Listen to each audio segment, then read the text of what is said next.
Hello and welcome. आप देख रहे हैं बॉलीवुड बफ और मैं हूं आपके साथ शाम कात्यायन। आज हम एक ऐसे शायर, कवि और गीतकार की बात करने जा रहे हैं जिसका एक एक अक्षर मोतियों की तरह उनकी लिखाई में हमेशा बिखरता आया। हम बात कर रहे हैं मजरूह सुल्तानपुरी की। कहते हैं कि कला और दौलत या तो विरासत में मिलती है या फिर मेहनत से कमाई जाती है। मजरूह सुल्तानपुरी उन लोगों में शुमार रहे जिन्होंने अपनी मेहनत के बलबूते पर वो मुकाम कमाया जिसे भूल पाना नामुमकिन है। मजरूह सुल्तानपुरी ऐसे परिवार से ताल्लुक़ रखते थे जहाँ पर संगीत और शेर व शायरी की बात तो बहुत दूर की है, उनके परिवार में तो तालीम का भी रिवाज नहीं था। फिर भी शेर व शायरी की समझ उन्हें बचपन से ही थी। एक इंटरव्यू के दौरान मजरूह सुल्तानपुरी ने बताया था, हम राजपूतों के परिवार से आते हैं। उस दौरान राजपूत के परिवार की 7 पुश्तों तक में तालीम नहीं होती थी। उस समय ये वॉरियर हुआ करते थे। जब अंग्रेज चले गए तो वॉरियर तो रहे नहीं, बस तहजीब तौर पर रह गए। शायर या गायक होना हमारे यहाँ बहुत खराब माना जाता था और शिक्षा की तो कभी कोई बात ही नहीं करता था। हालांकि ये याद है कि बचपन से ही राइम सेंस था। फिर किसी तरह बाद में तालीम का महत्व समझा और शिक्षा शुरू हुई। बता दें कि शेर व शायरी के दौर में मजरूह सुल्तानपुरी की लिखाई में अरबी और फारसी भाषा का बहुत ज्यादा असर रहा। वो इसलिए क्योंकि उनकी तालीम अरबी और फारसी में हुई थी। इसके बाद उन्होंने लखनऊ स्थित तकमील उत तिब कॉलेज से यूनानी चिकित्सा की तालीम ली। पढ़ाई पूरी होने के बाद वो एक हकीम के तौर पर काम करने लगे। इस दौरान वो मुशायरों में भी जाया करते थे। मुशायरों में उनके शेर और शायरी को काफी वाहवाही मिलने लगी।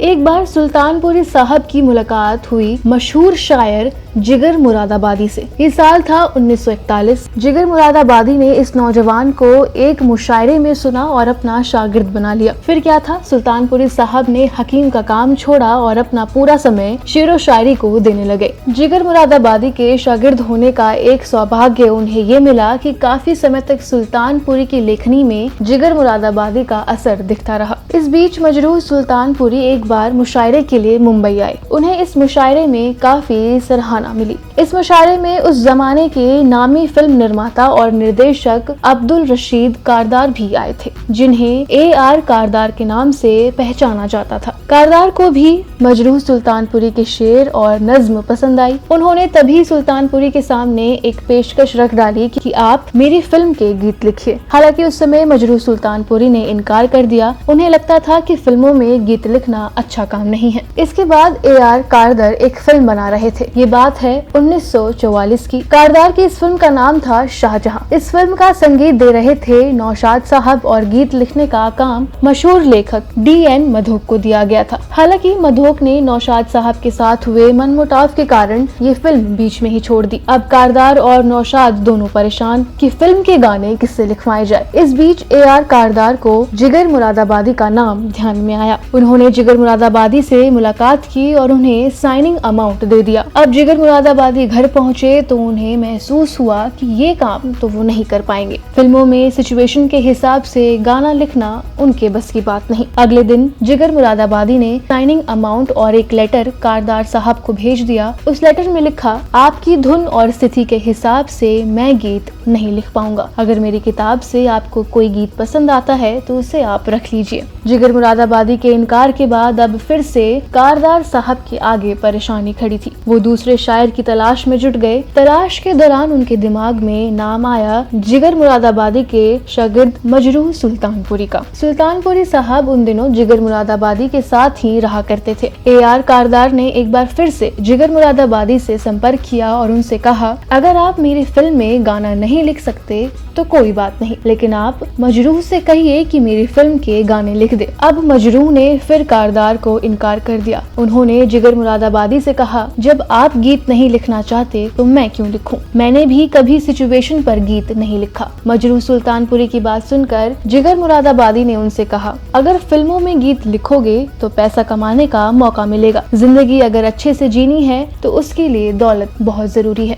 जिगर मुरादाबादी के समझाने के बाद सुल्तानपुरी ने इस फिल्म के लिए हामी भरी। अब सुल्तानपुरी कारदार से मिलने पहुंचे। कारदार ने उन्हें फिल्म की एक सिचुएशन बताई और उस पर गीत लिखने को कहा। साथ ही उन्होंने उन्होंने ये भी कहा कि ये सिचुएशन मैंने 2 लोगों को और दी है, जिसकी ज्यादा अच्छी लगेगी उसका गीत हम फिल्म में इस्तेमाल करेंगे। अब अगले दिन सुल्तानपुरी गीत लेकर कारदार के सामने जा खड़े हुए। कारदार ने गीत पढ़ा तो वो खुशी के मारे उछल पड़े और कहने लगे कि बस यही चाहिए था। वो गीत था, कर लीजिए चलकर मेरी जन्नत के नजारे, जन्नत ये बनाई है मोहब्बत के सहारे। इसी गीत के बलबूते मजरूह सुल्तानपुरी को फिल्म इंडस्ट्री की पहली फिल्म शाहजहां मिल गई। मजरूह के इस फिल्म के 2 गाने बहुत ही फेमस हुए। पहला गीत है गम दिए मुस्तकिल कितना नाजुक है दिल, और दूसरा गीत है जब दिल ही टूट गया हम जीकर क्या करेंगे। इन दोनों गानों को के.एल. सहगल ने अपनी आवाज दी। ये दोनों गाने आज भी लोगों की जुबान पर चढ़े हुए हैं। इतना ही नहीं,